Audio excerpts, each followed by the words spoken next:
You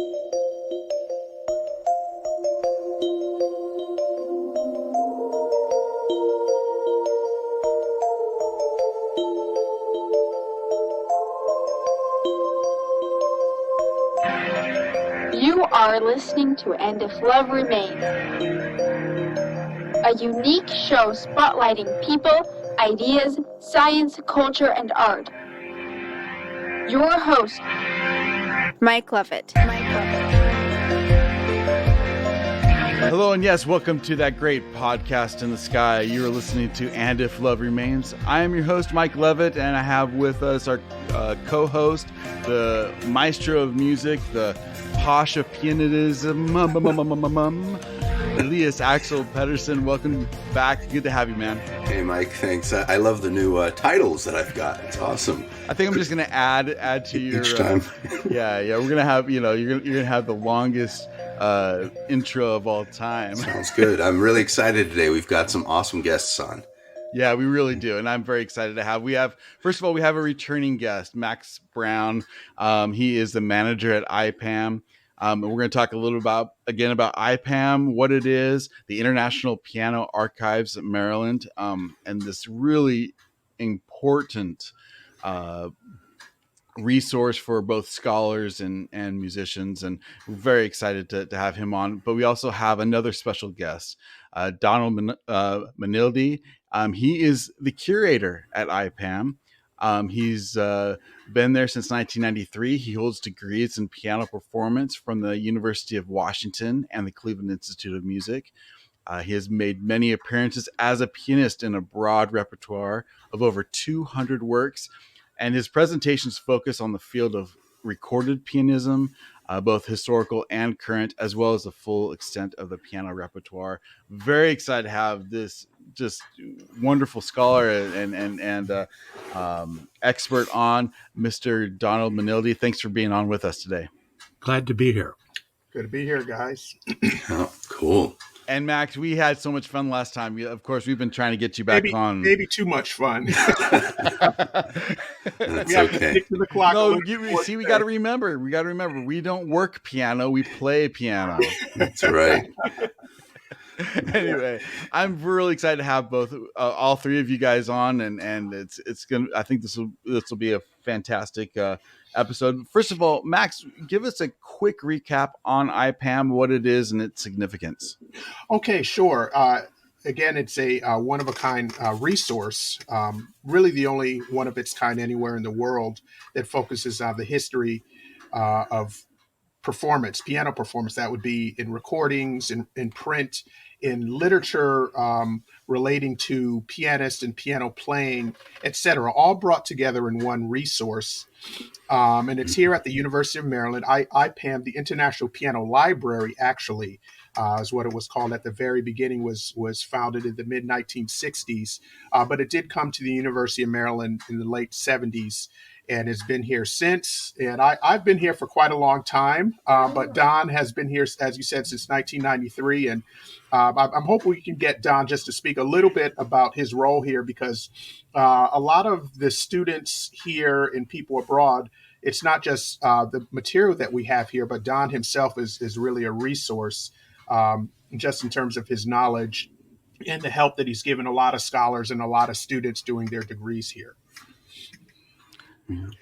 Yeah, wonderful, Don. Yeah, tell us a little bit how you became acquainted and how you got involved with it, with IPAM.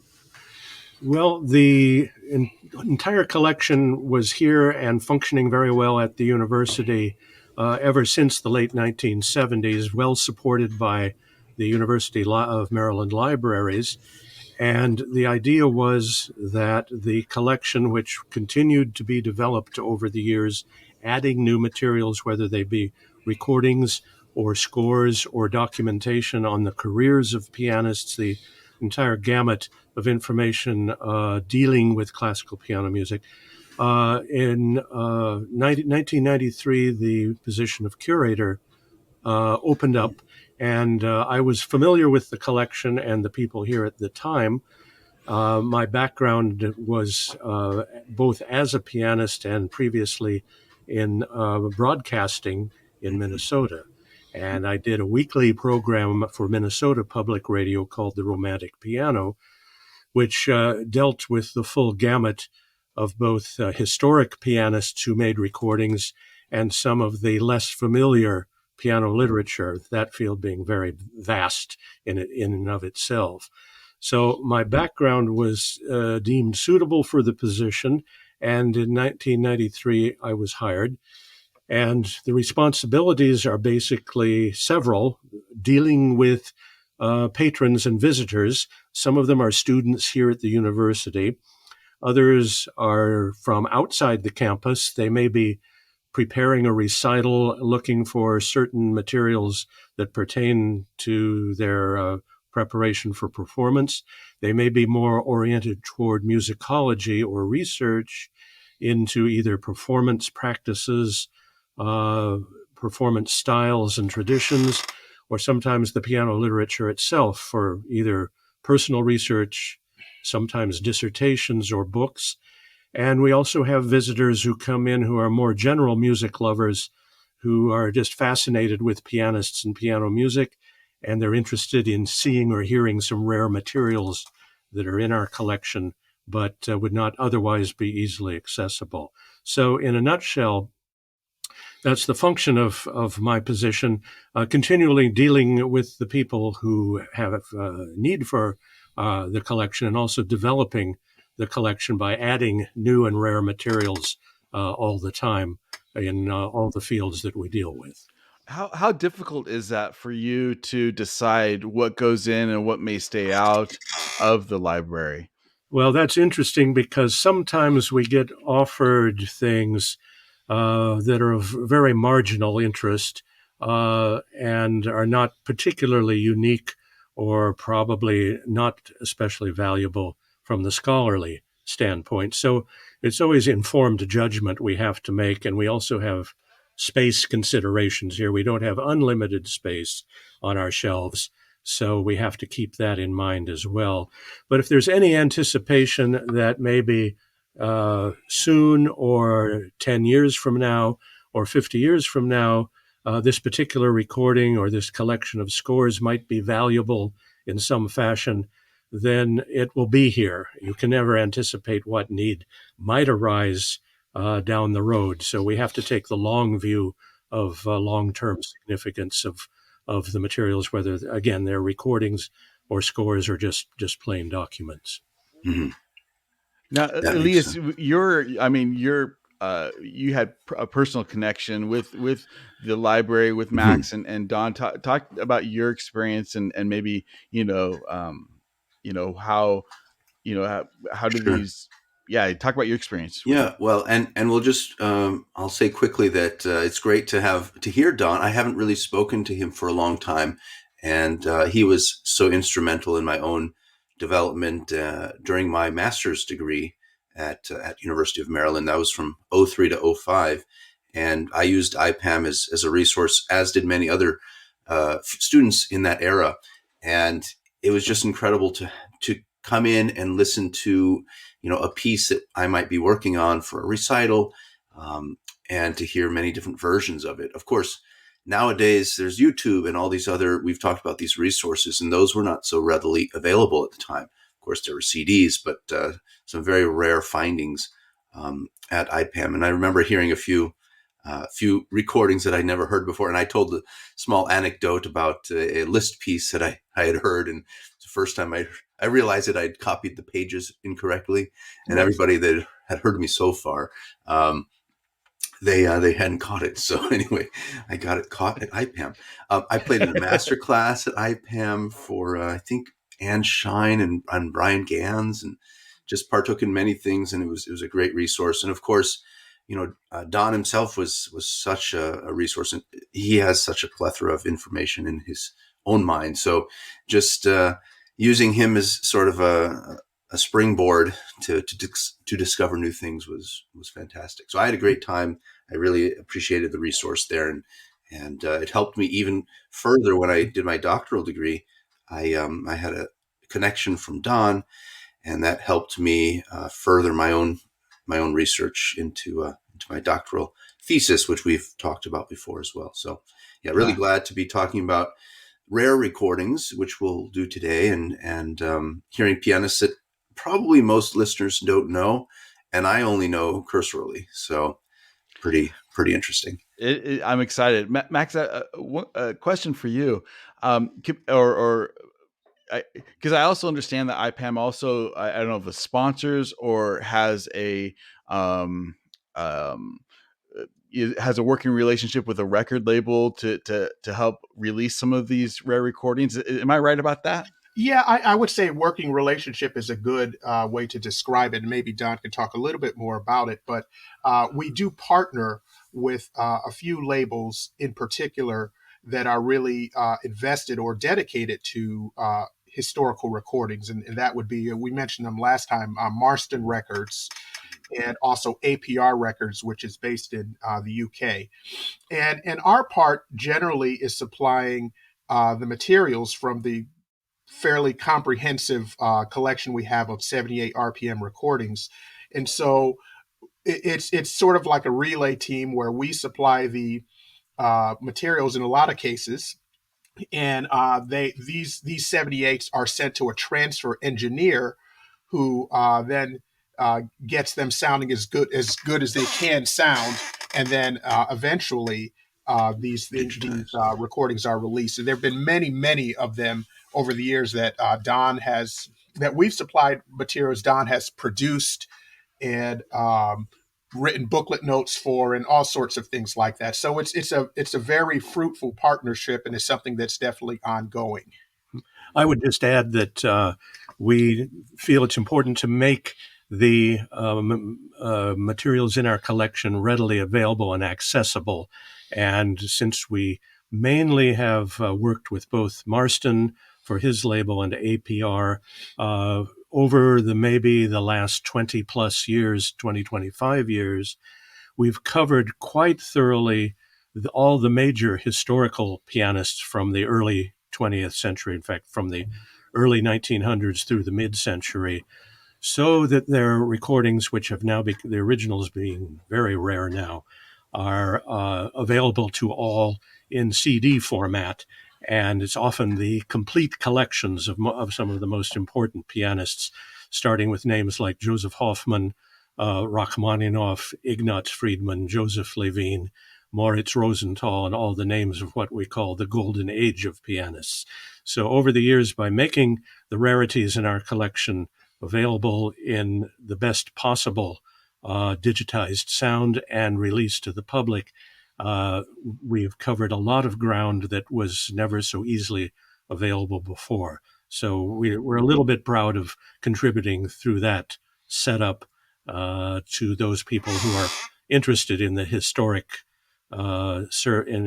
surveys of piano playing going back actually into the 19th century. And I think that's really important that people support that. I know I've found different recordings of Hoffman, for example, on YouTube, and it's really difficult to listen to a lot of times because they are older recordings. So I think to get the best possible recordings available and to have that resource, and for people to support that kind of work that you guys are doing and that Marston's is doing is important. So I'm going to go ahead and put a link in the description for people to find those, find some of those recordings, and so they can purchase it for their own library. Sounds great.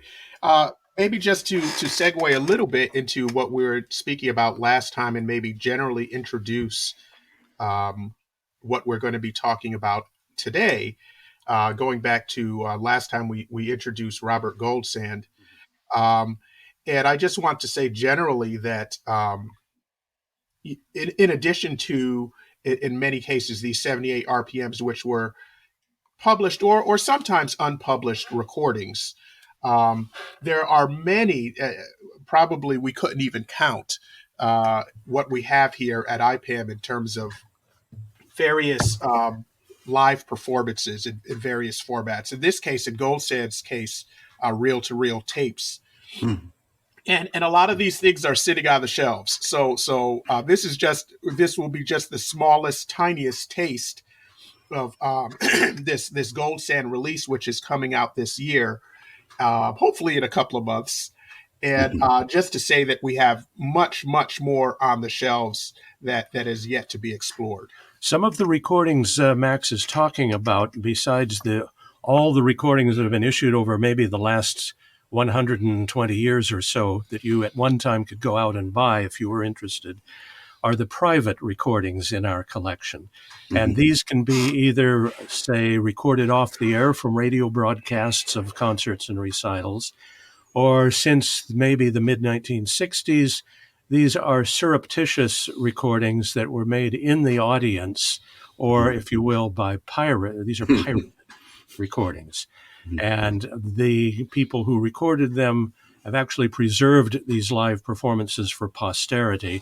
And we have thousands of them in the collection, covering a lot of the pianistic activity in the recital and concert halls since the mid-1960s, when this became fairly common practice.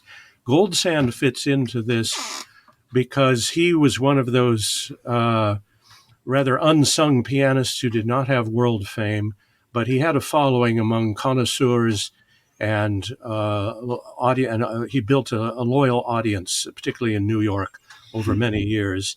And a number of his concerts were recorded surreptitiously, and also he himself contracted to have some of his New York recitals professionally recorded for his own retention, so he could listen critically to them after the fact. The history of these, did Max tell you last time how these Maybe came just about? a very little bit. It's quite an intriguing story because Goldsand died in in the sometime in the early 1980s. I'm sorry, I don't have the exact year. And after his death, it was discovered in his studio up in Danbury, Connecticut, that there was a large collection of almost 100 open reel tapes containing his live performances. Unfortunately, the studio was in a bad state of repair. Part of it had collapsed, and the tapes, at least many of them, had suffered mold and mildew damage. And these were the only documentation, in most cases, of Goldsand's performances in his prime, when he was at the peak of his powers, playing regularly in New York each year and in some other venues as well. Wow. But the tapes were discovered by a neighbor of the Goldsands, Goldsand and his wife in Danbury. And by sheer luck, this neighbor knew about IPAM and the collections we had here at Maryland. And she called me one day offering, "Are you interested in these tapes of Robert Goldsand that were found in his studio, even though their condition isn't very good?" And I said, "Absolutely, we will take them." And we discovered this covered a large quantity of his performances over the years. And because of the condition of the tapes, we had to outsource them to one of the first-class audio restoration engineers in New York named Seth Winner. And he had to deal with the tapes through various means he had at his disposal. And after restoring them physically, he had to make digital transfers of them. And finally, to make a long story short, we auditioned the musical content of these tapes and found a large number of really outstanding performances that represented Goldsand at his best, and selected about nearly 4 hours worth of performances from these recitals that Ward Marston, will be issuing on his label in just a few months. And it'll be the first representation of Goldsand on compact discs. He had been overlooked up to this point because he made very few official recordings, and most of those way back in the early LP era of the early 50s. Wow. Well, that's exciting. Yeah, that's fascinating. And Ward Marston, I know you're being a little bit too modest too in all of your help and dealings and part that you play in this. So yeah, that's going to be wonderful. All right. Yeah. So can we hear the first example? Yeah, it's a very short example. It is just to give you a taste. And again, it'll be a 3 CD set that will come out. We're hoping in the next couple of months. And generally, I think with Goldsand, I think one of the things that's very remarkable about him, particularly when he got in front of an audience, is he seems to bring together uh, aspects that we would associate with the former or historic or romantic pianists, where he does take certain Mm. liberties. There's a certain freedom in his playing, but there's also I don't know how you would call it, but I think he sort of bridges romantic and modern in Modern, a yeah. very satisfying way, I would say. That's a good description of him, because his pedigree, if you will, as far as his own training and experience, goes back to Vienna in the early 1920s, when he worked with the Liszt pupil Moritz Rosenthal as his main teacher. And some of the Rosenthal influence can be felt in Goldsand's playing. He was more strict when he was playing the classical repertoire, such as Mozart and Beethoven and Schubert. When he came to the Romantic era, Chopin, Liszt, and beyond, he played with full awareness of the traditions that had been built up going back into the 19th century, which involved freedom of interpretation that enabled him to present his own ideas about the music, but still within the bounds of good style. Mm-hmm. Oh, I'm excited Great. to hear this. All right, well, this is Robert Goldsand. This is the Chopin Etude in F minor, Opus 25, number 2.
Pretty cool. Okay, let's all jump in. No. Gosh, I know we all have stuff to say. Well, what's your reaction, Elias? Yeah, so this is the first time I'm hearing it, which is very cool. Disclaimer too, I've performed this a lot. I've performed the Opus 25 set a few times in concert. I'm sure, Don, you and Max have both played this, and Mike, I know you know these and probably played this one. One thing that I noticed is just the clarity of the right hand. It feels like he's not using a lot of pedal, but at the same time, it's very connected. The left hand's very connected. Some things that I notice actually I do a little bit of, but probably got it from somewhere else, or I don't know where, but some of the timing with the intro and also with the end. And also bringing out the left hand, there's a thumb that Yes. kind of comes out. There's an inner voice, and he brings that out the second time a little bit more, which I kind of like. At the end, I think there's one note that I do slightly differently with the thumb. So there's a da da da da da, something like that. But he did a beautiful job with that.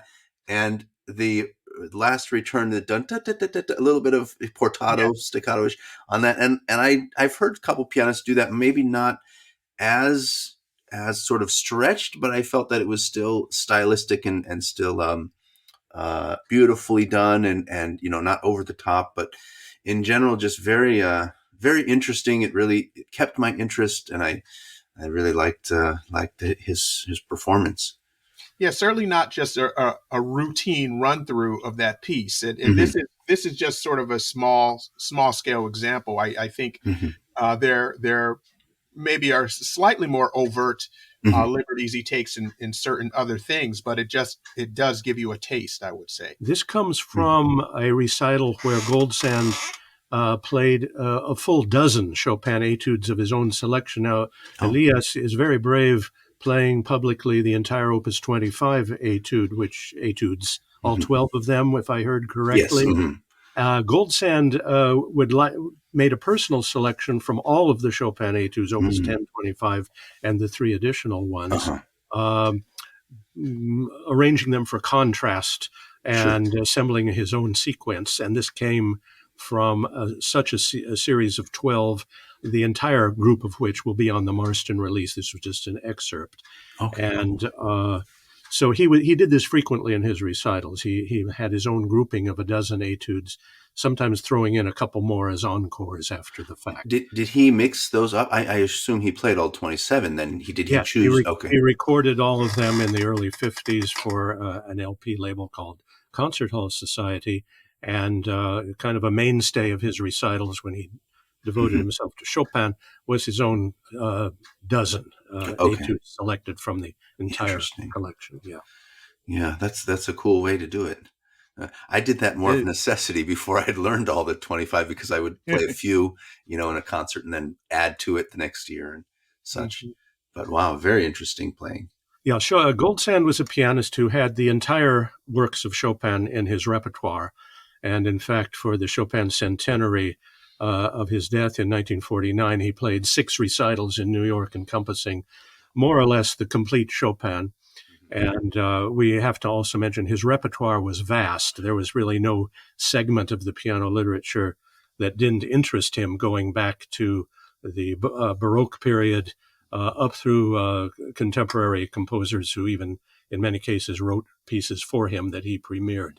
Oh, who are some of those composers? I didn't realize that. There were a couple of Americans. One was called Earl George, whose set of marches for piano he often included in his recitals, and a Latin American composer. Was he Brazilian? Guarnieri. I don't know either of those. Margot Guarnieri wrote a sonatina for Goldsand that he often played and will, in fact, be included in the CD set. And a lot of Americans. He even played the well-known contemporaries like Hindemith, Schoenberg, Bartók, and so forth. So he covered the gamut of piano literature, and very appropriately too. He had this insatiable curiosity to play everything, and showed a great affinity for whatever the style might have been. It's interesting to think of those musical giants as contemporaries, Right. Now I might think, Schoenberg, like, it's still very new sounding in some ways, but it's 100 years old, and yet Goldsand would have known these people, perhaps met them, I'm guessing, or in some cases, I think so. Okay. He worked with composers personally in many instances, and if you look over the programs he played, the wide variety that he presented to the public, not just all Chopin or all Schumann, all Rachmaninoff recitals on occasion, but also extremely varied programs that covered the whole field. Do you know I keep asking questions about him because I think it's a fascinating life. Do you know about how many recitals he might have played in his life? We don't know the grand total. He played in New York almost every year, at least once, if not more often, had engagements in Europe periodically, but the rest of his musical pursuits were devoted to his students at the Manhattan School of Music in New York over many years, starting in the early 50s. Okay. So he was a sought-after teacher there, and in the booklet notes that I prepared for the Marston release, I have some comments from a couple of students who worked with him describing some aspects of his teaching as well. So, and I think you mentioned it earlier, but can you emphasize again what maybe is the reason why he is a little bit more obscure and why we don't know more about him? Well, he kept a low profile. I think he never. A comment I made in the booklet notes. I'll quote myself here. He never indulged in any extra musical dalliances, meaning of any Okay. kind, like some pianists we could name who had other pursuits that interested them, and he had no particular craving for the spotlight. So he was perfectly satisfied to play regularly in New York and elsewhere in the country, and to pursue his teaching at the Manhattan School. And he had a devoted following, which was, for his purposes, sufficient and satisfying. And he never needed to, in his own outlook, to go much beyond that. So therefore, he didn't have world fame or international renown or mystique in the manner of, say, Horowitz or some of the other virtuosos who made the headlines back in that period. So he really was about the piano. Like that was his love and his passion was Yeah. was He and was his wife had playing. 2 German Shepherd dogs in their home in Danbury, Connecticut. But he was devoted to the piano above all else, certainly. Mhm. Oh, well, that's awesome. Maybe we can go to another and start listening to some more. I love that. If you want to talk a little bit about this recording or his playing, I'm fine with that too. No, I think it's fine to go on. And I think when we were talking about having a part 2 of our discussion with you guys, we were at first thinking about just revisiting Gold Sand and just doing that. But then we decided to add another aspect to the presentation, which kind of falls under the same umbrella. And it would be recordings that are either out or about to be issued that really have their origin in the IPAM collection. So in this case, we're going to be focusing on a composer, pianist, and many other things, whose collection is here at IPAM, and that would be Abram Chasins, who might be familiar to some people, but not a lot of people. And so we have selected a handful of a few short recordings from a new CD release that is the complete piano works of Abram Chasins. Cool. Wonderful. Yeah. What do you think should be our first move into this? Well, just to give the basic background about Chasins, he was born in New York in 1903, and he had very solid early musical training there. And in the 1920s came under the wing of Joseph Hoffman, just as Hoffman was helping to establish the Curtis Institute in Philadelphia as a new musical training center. And Chasins was the assistant to Hoffman there, studied with Hoffman at the same time he was establishing his own career as both a pianist and a composer. And one of the pieces he wrote then, when Chasins was in his early 20s, was a short piece called Rush Hour in Hong Kong. And it's a brief showpiece that was taken up by a number of pianists. It was an instant hit and in great demand by people who had enough facility to handle it, presto and prestissimo designations in the score. And he quickly added 2 additional Chinese pieces called A Shanghai Tragedy and Flirtation in a Chinese Garden. And those 2 plus the Rush Hour were published together as 3 Chinese pieces. And this established Chasins' fame.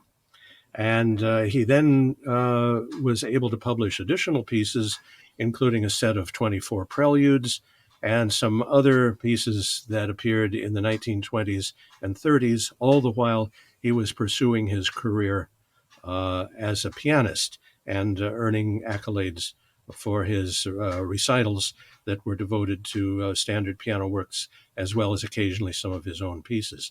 Then he entered into the field of radio broadcasting in the 30s, presenting a weekly program nationally on this new CBS network called Piano Pointers.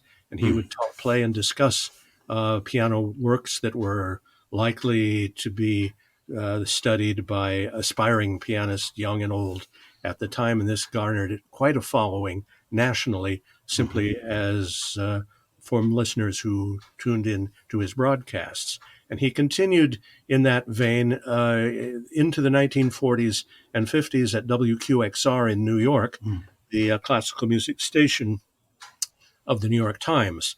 But his activities as a pianist and as a composer tapered off so he could mainly pursue his broadcasting interests, and then became the author of a book, the first of several books, starting in the 50s, a classic book called Speaking of Pianists. Hmm. And this drew upon his personal experience, not just as a student of Hoffman, but he was active socially with many of the famous pianists of the day, including Rachmaninoff and Arthur Schnabel and Leopold Godofsky and George Gershwin, all of whom were either friends of his or mentors. And he gave in the book personal portraits of all these people. And once you read the book, you know that he knew everyone and had could give firsthand accounts of their personalities, both musical and otherwise. So Chasins was a major musical figure in many facets. But nowadays, he died in 1987. His books are still rather easily available. Speaking of Pianists is especially noteworthy. And as a composer, we now have a chance to hear his output, rather small output, but a very interesting output as a composer for the piano. And Max can probably tell you a little more how we got going on this particular project. Well, yes, I did want to just say one small thing, and that was that this book, Speaking of Pianists, I think in the part one of our discussion last time, I was talking about Harold Schoenberg's The Great Pianist. But Speaking of Pianists is another one of those classic books that I think any interested, serious piano student should read. That's a very, very good introduction to the great historic pianists. Now, this project, and Elias, you'll recognize the connection here. Our friend Margarita Gleboff is the pianist here, and this is awesome. Yeah. Margarita Gleboff did her doctorate here at the University of Maryland, and at various times has done some work for IPAM, doing some Russian translation. And she's just a fantastic top level pianist. And she before this CD, she did, what is it, 3 other CDs, which all of which featured several world premieres. So she's sort of found a niche for bringing out this repertoire that is not known or that has not been recorded. And of course, she plays everything at the highest possible level. So actually, she was, I remember a discussion I had with her going back a few years ago, and she was thinking about doing something with Zloty and his many transcriptions. Alexander Zloty, who was Rachmaninoff's cousin and a Liszt pupil. And she didn't sound particularly enthusiastic about it, but she was going to do it. And I remember I spoke with her on the phone one time. I said, well, what about Abram Chasins? I said, nobody's done Chasins. And she said, oh, okay, I'll look at it. And she started looking through some of the music, and she decided to do it. And a handful of the preludes and some of the other pieces, of course, the 3 Chinese pieces and a few other things had been recorded, but a good deal. Or what would you say? Maybe half of the more than half had not been recorded by anyone. Yeah, and certainly no one had done the complete set of 24 preludes. Wow. I would say you'll hear. I think the music will speak for itself, but I would say, as a composer writing in the first half of the 20th century, he was sort of writing in, I would say, a more of a conservative, romantic vein that's sort of hearkening back to a previous generation of great romantic piano writing. So you might hear some influences of Rachmaninoff and Scriabin and things like that in his music, along with some of the people who were contemporary of it in his time, like George Gershwin, which we'll definitely hear in one of the examples that we'll hear today. And maybe a little bit of Prokofiev, a smattering of various influences you'll hear in his music. But it's very effective. It's very well written for the piano. So maybe we can just jump into the first example, which would be the first of the 24 preludes, which is in C major. All right, let's here hear it. is Prelude number 1.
Very charming piece, but also a lot of turmoil in there, but beautiful. And of course, wonderfully played. I like the pacing, the timing, and voicing. Everything's just very polished. And it Did you reminds, I know Margaret's playing very well, and that's fantastic. So, are there any composers, if you were to name an influence or relate it to any other composer, Elias, does anyone come to mind?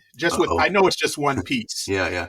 So I'm always going to think of, okay, what Chopin First Prelude, is that going to be in? There's some of that in there. When the piece goes up, let's see, major, and it seems like there's some augmented chord coming down. Oh boy, I don't know if there's Rachmaninoff in there. I really don't. I mean, I definitely feel some Rachmaninoff in there, especially those pedal tones at the end that are going on. I'm thinking like, okay, is it quite there? And is Scriabin in there? I don't know.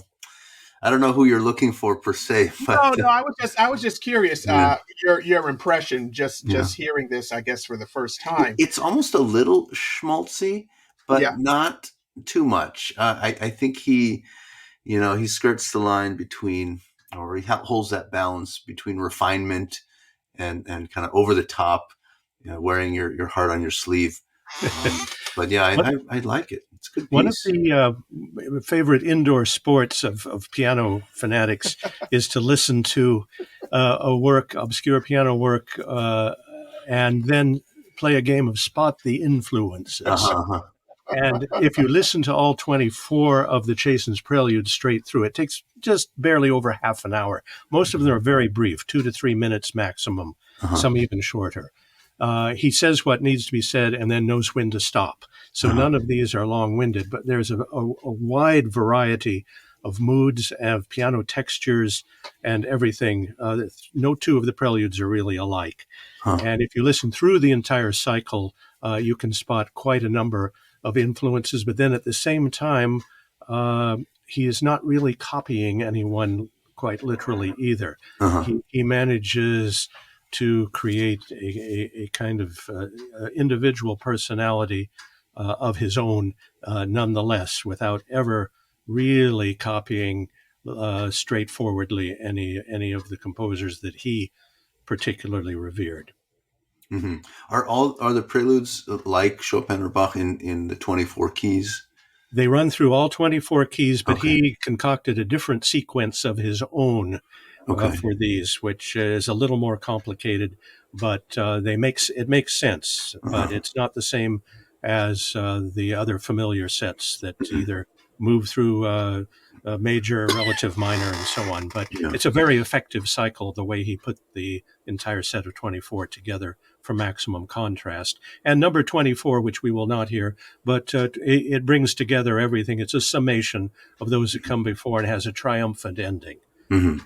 Unlike, for instance, Chopin's last D minor prelude, which sends you descending into the depths of hell. Yeah, right. Exactly. Sure. It's a big ending, but it's powerful. Wow. Not exactly triumphant. Right. Not really. Maybe for some. I guess. Well, this is cool. this other prelude we're going to hear, if maybe Don can correct me, but it was used. Was it the introductory music for his radio program? Yeah, it was a theme music. The program began with the beginning of this prelude when he was doing his piano pointers broadcasts in the 1930s for CBS, and it became quite popular. It was one of Chasin's better known pieces. A number of pianists took it up. Mm-hmm. All right. Well, this is his prelude number 14.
Well, there it is, sort of I like that. A nostalgic type of piece, I would say. Yeah, that last cadence is wow. That's beautiful. You've got like the second in there or something. Oh boy, that's beautiful. I just have to say, I'm kind of holding back a bit. Margarita and I studied with the same teacher at the same time, and there was a group of us that used to kind of play for each other, and they go into IPAM. I'm sure you remember the group of us that came in different times, Elliot and Nico and all of us. But yeah, boy, I think it's at another level now. I haven't heard her playing in many years, and she was very good back then. Yes. And now it's just, like phenomenal playing. And just the right amount of sort of turning of that phrase. I love that melody that goes da da da da. It almost Scriabin-esque in the harmonies and these clashes that are still really beautiful and poignant. But the voicing is so good that it just comes out, and really nice vignette there. I really liked it. So this would be the 1930s, I guess, right? This particular, yes, 1928, when he completed the set and published them. You get the feeling, though, he wishes he lived maybe about 50 or so years earlier. Yeah, exactly. That's the spirit of it, I would Well, say. like Rachmaninoff, he came under criticism for not being up to date in his musical idiom. He was too old-fashioned. He wasn't atonal enough to compete with some of the big pastiche boys. More than But nonetheless, he went his own way, and now I think this CD, which was just released last month, Toccata Classics, is the label of the complete Chasins works. It takes a little over one CD, so there are 2 CDs for the price of one. Most of the pieces are short. There's one major piece called Narrative that Chasins later wrote in the 1930s that is about 8 minutes long in the form of a kind of a dramatic ballade.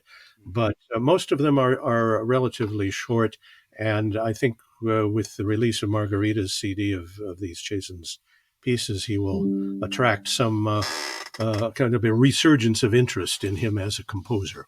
Yeah. I think Elias's cat appreciates the piece too. Oh, did you hear them? I didn't hear them. That's cute. So, wow. Now this next piece it's an interesting title, and I think this is the one that you're referring to as far as having some. Yes, Gershwin, and Gershwin maybe a very, influence, very watered down Gershwin influence. And this is from a set called Piano Playtime, which Chasins obviously wrote for more pedagogical reasons for students, effective pieces for students. Is it 6 pieces? In 7 altogether. Seven pieces, and they're very, usually. They're very charming, very witty sort of pieces.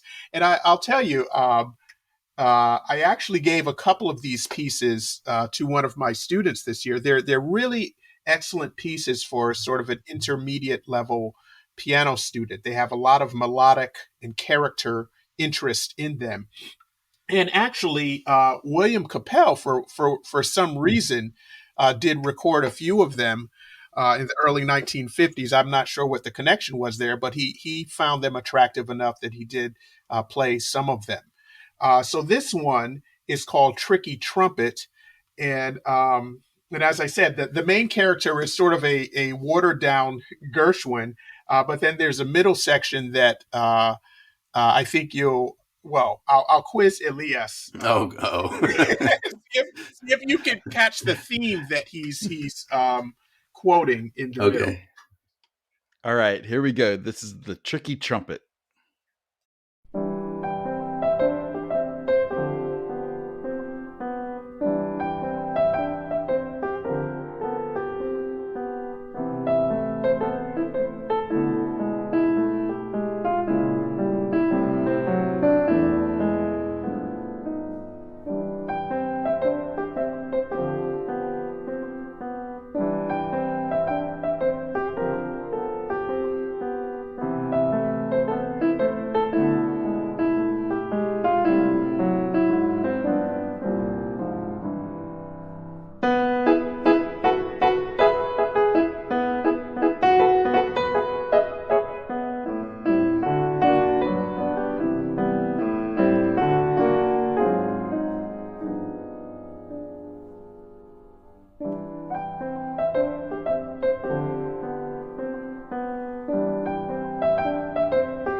That was cute too. Oh, wow. It turns from a jazz trumpet into a march. Yeah. That's fun. I usually don't necessarily like to think of visuals with music per se, but this would be a great, like a singing in the rain, just lollygagging on the sidewalk in the 1930s in New York, in the pinstripe suit and with the guy. It's great. Yeah. And then what was Pop Goes the Weasel or something? I thought it was the Marseillaise. Oh, it could be that. Okay. French national anthem. Yeah, Oh, yeah. that's what I was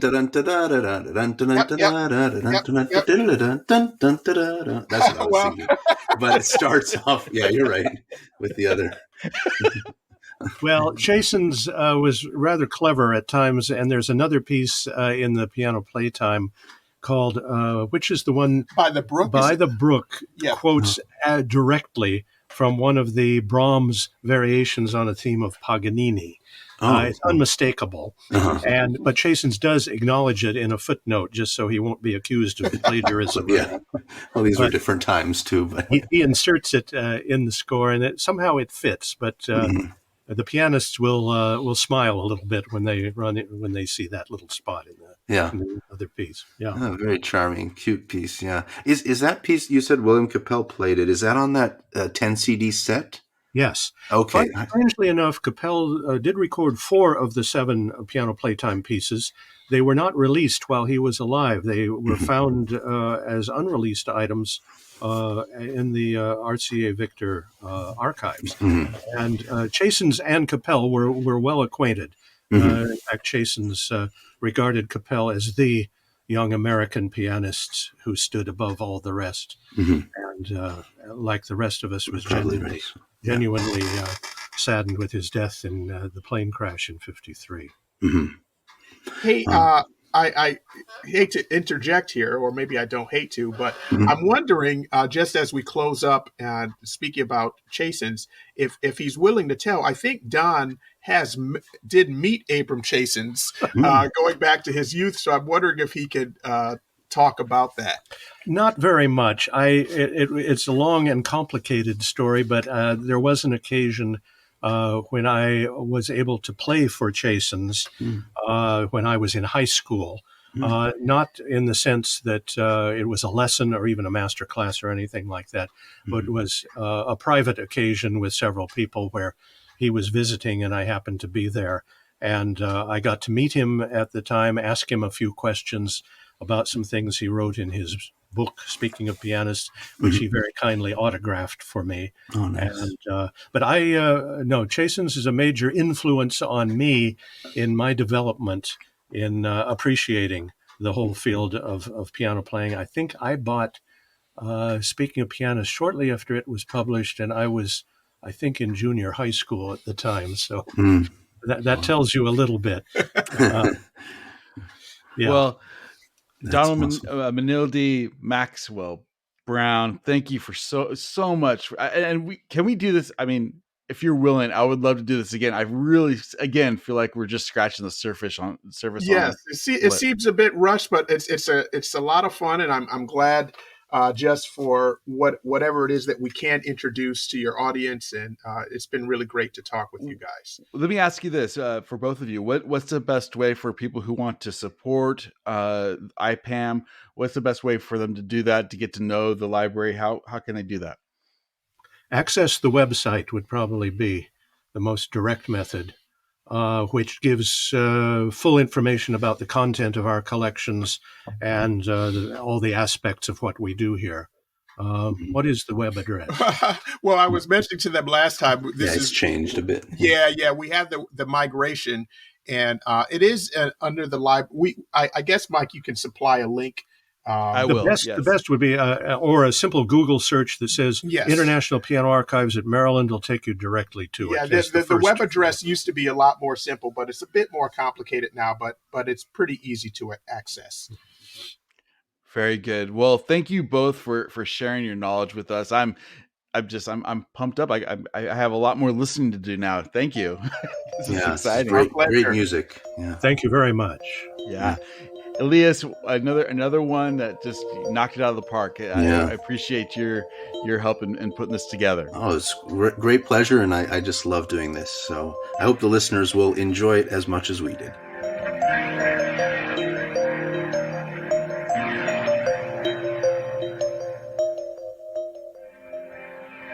You are listening to And If Love Remains. First of 23 installments requested by Dr. Levitt. trying to be in compliance here because we're taking him and that whole organization down.